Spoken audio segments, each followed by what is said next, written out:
After 12 years together, he said I was useless and left me for a 26-year-old. I smiled and let him go. Now my phone shows 37 missed calls from him. I used to think love was about giving your time, your heart, your energy, without expecting anything in return. That's what I did. I gave Mark everything. Not because I had to, but because I wanted to. I loved him. I believed in us. I believed in forever. We met in college, the kind of accidental meeting that feels fated in hindsight. He was the loud one in the back of class, always laughing, always late. I was the organized one with color-coded notes and coffee-stained textbooks.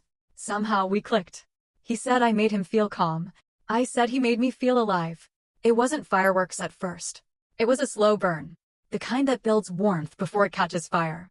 We dated all through undergrad and got married 2 years after graduation. I remember thinking, this is it. This is the dream. I was 26 when we bought our first home, a fixer-upper with ivy climbing the porch and a leaky kitchen sink. I painted the walls myself. Soft earth tones. Cozy. I planted lavender by the windowsill and bought the curtains he liked even though I preferred the sheer ones. Small things, compromises, made with love. Mark worked in advertising. He was good at it. Charming, persuasive, sharp. I admired him. He'd come home late, sometimes exhausted, sometimes buzzing with ideas. I'd have dinner ready, a glass of wine poured. I'd listen to his pitches like I was his first audience. I wanted him to succeed. I handled everything else. Groceries, laundry, holiday planning, his mother's birthday. I didn't mind. It felt like teamwork, like building a life. He used to look at me like I was his anchor. I still remember the way he'd say, I don't know how I'd do any of this without you, sophomore. But somewhere between year 5 and year 6 of our marriage, things changed. It wasn't loud. It wasn't obvious. At first, it was little things. He stopped texting me during the day. No more thinking of you messages or cute memes. When I asked how his day went, he'd shrug. Same as always. He started working later, going to more networking events. He took extra showers, even when he came home late and claimed he hadn't gone to the gym. He stopped kissing me on the forehead in the morning. I told myself not to overthink it. I wasn't the paranoid type. I believed in giving space, in trusting someone to come back to you, even if they wandered emotionally. I kept cooking dinner. I still remembered how he liked his eggs, sunny side up with cracked pepper. I bought his favorite toothpaste even though I didn't like the brand. I remembered to DVR his shows. I didn't change. That was the thing. I stayed consistent, loving, supportive. I didn't yell. I didn't accuse. I kept showing up, but he kept pulling away. He started commenting on things he never used to, like how I wore my hair, or if I'd let myself go. He joked once, just once, that maybe I should update my look. I laughed it off, but the words stayed lodged in my chest like a stone. There were no fights, just this growing, suffocating silence between us. One night, after we got home from a dinner party, he stood in the hallway with his hands in his pockets and said it. I think I need space. I blinked. Space? He looked tired. Or maybe just uninterested. Yeah. I don't know if I'm happy. That was the first time I felt like a guest in my own home. I tried, after that. Really tried. Date nights. Lingerie. Little notes in his laptop bag. But his eyes didn't light up anymore when he looked at me. And then came the late night where he didn't come home at all. I waited. I texted. I called. Nothing. At 5:23 a.m., he walked through the door. No apology. No explanation. Just said I stayed at a friend's. That was the night I knew. He didn't have to say it. I could feel her, whoever she was, in the distance between us. But I stayed quiet. Because sometimes, when you've built your life around someone, the silence feels safer than the truth. But the truth was coming. And it was going to tear everything down. The morning after he came home at dawn, something inside me shifted. I still made coffee. Still set out his favorite mug, the one with the chipped handle he always swore made it taste better. But I didn't ask where he'd been. I didn't want to hear the lie. I wasn't ready for the truth either. Not yet. I was in that strange place between knowing and admitting, a quiet war zone between heart and logic. Mark started treating me like a roommate, a polite stranger. He'd tell me when he was heading out, but never where. He'd answer my questions with as few words as possible, like he was conserving his energy for someone else. And he was. Her name was Kaya. I found out on a Thursday afternoon, 3 weeks after the space conversation. I was doing laundry when his phone vibrated on the kitchen counter. I don't normally look. I'd never been that kind of wife. But something told me this wasn't normal. The screen lit up with a message from Kay. It said, "Last night was amazing. Can't stop thinking about you. Come over again tonight." I didn't open the message. I didn't need to. My knees buckled right there on the kitchen tiles. I sat on the floor, warm socks in my lap, staring at the phone like it had just punched me. She was young. Of course she was. I found her on social media later that night. Tall, leggy. The kind of girl who wore crop tops to brunch and posted pictures with captions like "good vibes, only kiss marked." She was 26. I was 35. The cruelest part? I didn't feel jealous. I felt insulted. Not because she was beautiful, but because I realized he didn't leave me for better. He left me for easier. Easier to impress. Easier to manipulate. Easier to pretend with. She didn't know the real him yet. She hadn't seen him sulk for 3 days after a bad meeting or throw a tantrum over printer ink. She didn't know about his silent moods or how he used to hate when I cried because he didn't know what to do with emotions. She just saw the version of him he curated. The one with the charming laugh and the fitted blazer. The Mark I once met. It's strange, really, how a person can cheat on you before they even sleep with someone else.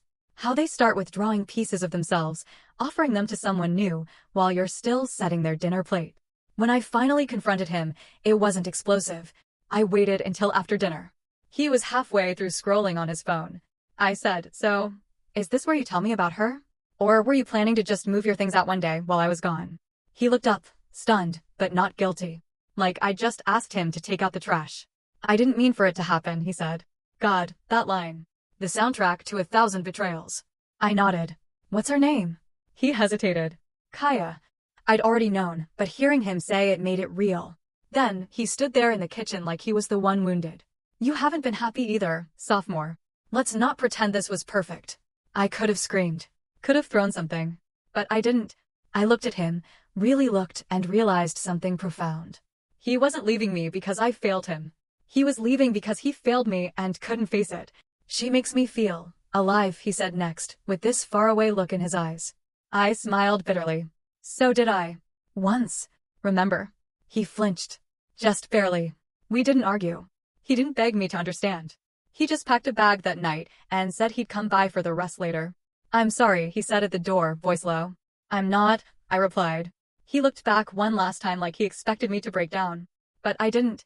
I let him go. Because I'd been perfect. And he'd still chosen chaos. That's when I realized his leaving wasn't a failure. It was a release. The silence after someone leaves isn't loud. It's heavy. It hung in the air, filling the space between the walls Mark used to lean against, the couch he used to claim, the side of the bed he used to warm. For the first few days, it felt like my house was grieving with me. His scent lingered in the closet. His coffee mug still sat by the sink.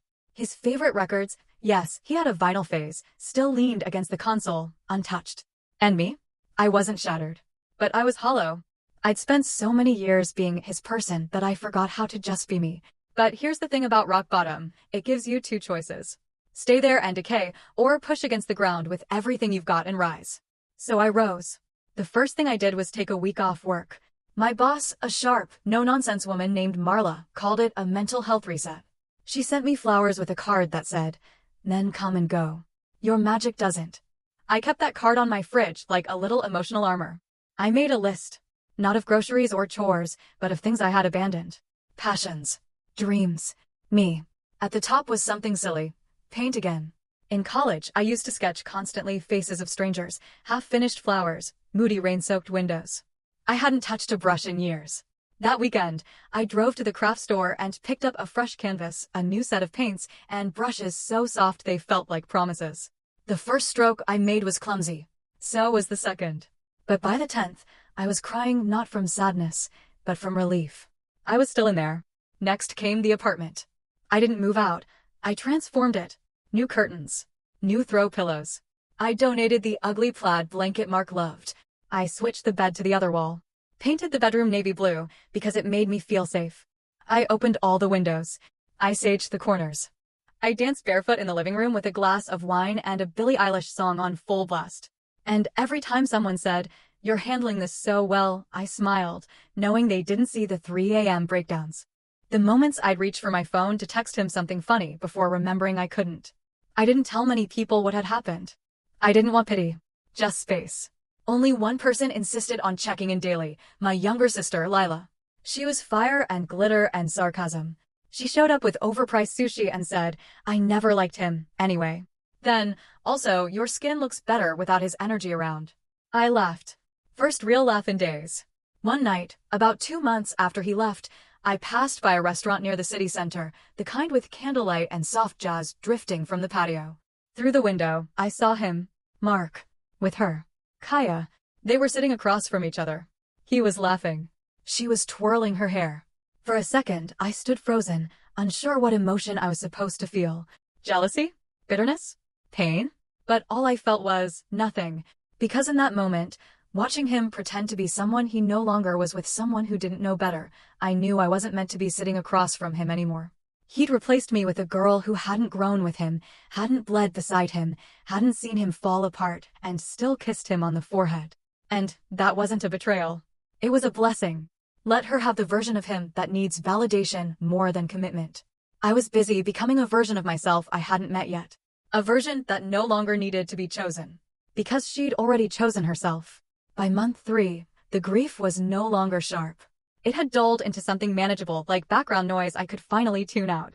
I was no longer waking up expecting to see his side of the bed occupied. The emptiness had stopped feeling like a loss and started feeling like space. Space to breathe. Space to grow. Space to be. I started running in the mornings. Not because I was trying to impress anyone, but because it made my chest hurt less. It cleared the static in my brain. The motion made me feel strong again, like my body wasn't just surviving, it was showing up for me. I also stopped pretending. I stopped pretending I didn't miss him, and then a few weeks later, I stopped pretending I still did. I stopped pretending I wasn't angry. I let myself be furious. At the betrayal. At the years I poured into someone who thought I was disposable. At all the nights I fell asleep wondering if I was enough for a man who wasn't even enough for himself. But I didn't stay in that place. Anger is a useful guest, not a good roommate. Instead, I created. I painted until my fingers cramped. I opened an online store and started selling custom prints. The orders trickled in, slowly at first, then more steadily. I get little notes from strangers. "This reminds me of a sunset I saw in Greece," or "I hung this above my bed and cried." That's when I realized. I hadn't just rebuilt my life. I'd rewritten it. Then came the message. It was a Wednesday night. I had just finished packaging a few orders when my phone buzzed. A number I hadn't seen in weeks. Mark. Just seeing his name gave me this strange jolt, like a ghost had walked across my grave. I didn't open it right away. I stared at it, thumb hovering over the screen, heart weirdly steady. And then, curiosity won. "Hey, I know I'm probably the last person you want to hear from. But I've been thinking about you. A lot. Hope you're okay." I didn't reply. 2 days later, another one. "Saw your artwork on Lila's story. You're really talented. I mean, you always were." I just never said it enough. I still didn't reply. Then a week went by. Then 2. And then the voicemails started. He sounded different. Not sad, exactly. Just unsure. Like someone searching in a room they once knew by heart, but all the furniture had been moved. In one, he said, "I saw you from the car the other day. You looked happy." I don't know if that's worse or better. And it hit me. He didn't miss me. He missed the version of himself he got to be when he was with me. He missed being admired, cared for, cooked for, understood without needing to explain.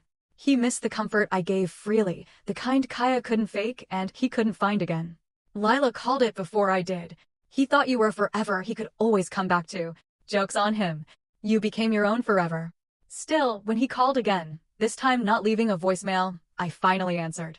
Just once. "Hi," he said, cautiously. I said nothing. I don't know what I'm doing," he admitted, voice softer than I remembered. "I just wanted to hear your voice." "You did," I said. "Now what?" He was quiet. I imagined him sitting in his car, rubbing the back of his neck the way he always did when he didn't know what to say. "I miss you." I let that sit in the air. "I miss who you were too," I replied. "But I'm not her anymore." And I hung up, because I didn't need to hear his regrets to validate my worth. His absence gave me back my voice. And I had so much more to say without him. After that call, I didn't hear from Mark for a while. Weeks passed. I kept living, creating, growing. My little online art shop turned into a modest full-time business. I had clients, orders from other states, even a few local cafes asking to feature my pieces. I was making money doing something that felt like me, not like a compromise. Not like I was living in someone else's shadow. I was thriving. Quietly. Peacefully. And then the texts started again.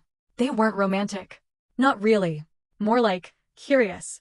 Do you still go to that coffee shop on 5th? Remember that little Italian place we loved? It closed. Kaya doesn't like the National. Can you believe that? It wasn't about reconnecting. It was about reminding me that he was still around. That he existed. I didn't respond.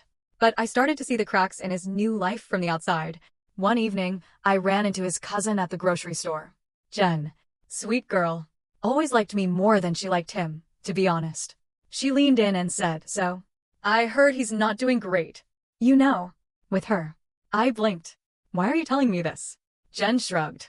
"Because I think you should know." Kaya moved out. Mark's been staying with his buddy Greg for a couple weeks. He doesn't really talk to the family anymore. It's like he's unraveling. I didn't say anything, just nodded, pushed my cart to the dairy aisle and left with almond milk, blueberries, and the confirmation that karma didn't always have to be loud. The unraveling continued. A few nights later, I got another call. From a number I didn't recognize. I almost didn't answer, but something in me said, "Do it." "Hello? Claire?" "It's me, Mark. Again." I waited. "She left," he said, voice hollow. "Kaya." She said I wasn't who she thought I was. I almost laughed.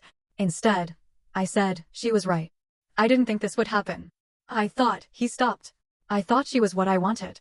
But all she wanted was fun. Parties. A guy with a vibe. Not bills and stress and dishes. "You replaced a life partner with a vacation," I said quietly. Of course she left when reality showed up. He was silent. "I was stupid," he whispered. So stupid. That I couldn't argue with. "I miss the way things used to be," he added. "The way you were with me. You made everything feel easier." I finally spoke what I'd held in for months. "No, Mark. I made it easier for you. I carried the weight. I remembered the little things. I filled in the blanks. You didn't lose someone who was perfect. You lost someone who made you feel like you were enough when you never even asked if I was." There was a soft exhale on the other end. Maybe a tear. Maybe just shame. "I don't expect anything," he said after a pause. I wanted you to know. I'm sorry. I was wrong. It should have made me feel vindicated. Instead, it just made me feel done. "I forgave you a long time ago," I told him. "But forgiving you doesn't mean I want you back." He didn't argue. And for the first time since he left, I realized something powerful. He wasn't my unfinished story. He was just a chapter. And I had so much more to write. After that cafe meeting, I walked out feeling lighter than I had in months. There was no dramatic closure. No screaming, no tears, no public apologies on bended knee. Just a man watching the woman he lost walk away without needing to look back. And honestly, that was all the closure I needed. The next morning, I made my favorite breakfast, avocado toast with chili flakes and poached eggs. Something Mark once said was too extra for a Tuesday. I brewed my coffee strong the way I liked it and played my "You Got This" playlist on full blast. I wasn't trying to move on anymore. I had moved on. And now it was about leaning into this version of myself that had been blooming beneath the ashes of our marriage. My online store had turned into something bigger than I ever expected. What began as a passion project was now a small but growing business. I started getting commissions for custom home murals. A local boutique even asked to carry a few of my prints. I said yes. And I said yes to more than work. I started saying yes to life. Wine nights with Lila. Spontaneous day trips up the coast. Rewatching old comfort shows in pajamas at noon because no one could tell me not to. I wasn't trying to impress anyone. I wasn't trying to fit into a box someone else built for me. This version of me was wild and warm and just a little reckless, and I loved her. And wouldn't you know? The more I glowed, the more Mark noticed. It started with a like on an Instagram post. Then a comment. Then he sent a message. "You look happy. Really happy. I miss your laugh." I didn't reply. He sent another the next week. "If I ever meant anything to you at all, can we talk again? Please?" I ignored it. Not out of cruelty, but because I didn't owe him another explanation. Then he started calling again. I didn't pick up. Not once. And when he started showing up at places I frequented, my favorite cafe, a gallery opening I posted about, Lila stepped in. She cornered him outside a bookstore one afternoon, arms crossed, ready for war.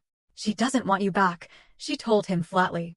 "And if you keep showing up like this, I'll have no problem posting the full story online. Don't tempt me." Mark never responded to her threat. But after that, the messages stopped. It was quiet again. Peaceful. Like my life was finally mine. One night, I got a call from an old friend of Mark's, Julia. She had always been kind to me during our marriage and apparently had drifted away from Mark not long after the breakup. She sounded hesitant, almost guilty. I just thought you should know. He's not doing well, she said. Work's a mess. He burned bridges. He told someone he thinks he peaked with you. I listened. I thanked her. And then I ended the call. Because none of it changed anything. I wasn't here to be someone's lesson. I wasn't his rock to crawl back to. I was the mountain he couldn't climb. And while he was slipping on regrets, I was rising. Not for revenge. Not to prove anything. Just because I finally could. Sometimes I'd think back to the girl who once stood in the kitchen in silence, waiting for a husband who never came home. She deserved this life. She earned this freedom. She became me. And I wasn't going to waste one more second wondering if he would ever realize what he lost. Because I was too busy building a life he never could have given me. One that wasn't built around being someone's wife, but being everything to myself. It's strange how quiet happiness can be. Not the loud, chaotic kind they write movies about. Not fireworks or grand gestures or someone chasing you through an airport. Just a slow, steady rhythm of peace. Waking up without dread. Laughing without hesitation. Loving your life not because someone made it magical, but because you did. It had been almost a year since Mark walked out of our house with his overnight bag and a confident smirk. Since he told me he needed something more exciting. Since he replaced love with lust, stability with adrenaline, and a real partner with a temporary thrill. He thought he was upgrading. What he didn't realize was that I had been the upgrade all along. It was around our old anniversary when he called again. Blocked number. I only answered because I thought it might be a client. Hey, Sophia, he said softly, like my name still held space in his chest. Please don't hang up. I didn't say anything. I let the silence do the talking. I've been thinking about you a lot. I know I've said I was sorry before, but I don't think I ever said it right. You were the best thing that ever happened to me. He paused like he expected me to interrupt. I didn't. You were good to me in ways I didn't deserve. You made a home out of nothing. You believed in me when I didn't believe in myself. And I threw that away for something that wasn't even real. Another pause. Then, Kaya left. Months ago. She said I was selfish and emotionally unavailable. I guess she wasn't wrong. I almost laughed, but not because I found it funny. It was just ironic. The man who once called me predictable now craved the steadiness I used to give without question. I see your pictures, he continued. Lila still posts you sometimes. You look happy. Better than ever. I finally spoke. I am. I don't expect anything. I know I burned it all down. I just needed you to know I see it now. Everything you were. Everything I wasn't. And I'm sorry. He sounded raw. Genuine. But it didn't move me the way it used to. It didn't shake the walls I'd rebuilt. Thank you for saying that, I said calmly. I hope you heal. But I've moved on, Mark. For real. I'm not angry anymore. I don't need you anymore. And I'm finally okay with that. Silence. Then a small, cracked voice. I miss you. I smiled gently. I don't miss you. I miss who I thought you were. But I'm glad I was wrong. Because being wrong about you set me free. And with that, I ended the call. No tears. No ache. Just finality. I stood by the window afterward, watching the sun slip behind the skyline. It looked like fire melting into gold. Fitting, I thought. That was my heart, once scorched, now glowing. I turned away from the view and walked back to the canvas I'd been working on. It was unfinished, but beautiful. Just like me. And in that moment, I knew. I hadn't just survived being left behind. I'd become the woman he never had the strength to grow beside. The one he never truly deserved. And the one he could never, ever reach again.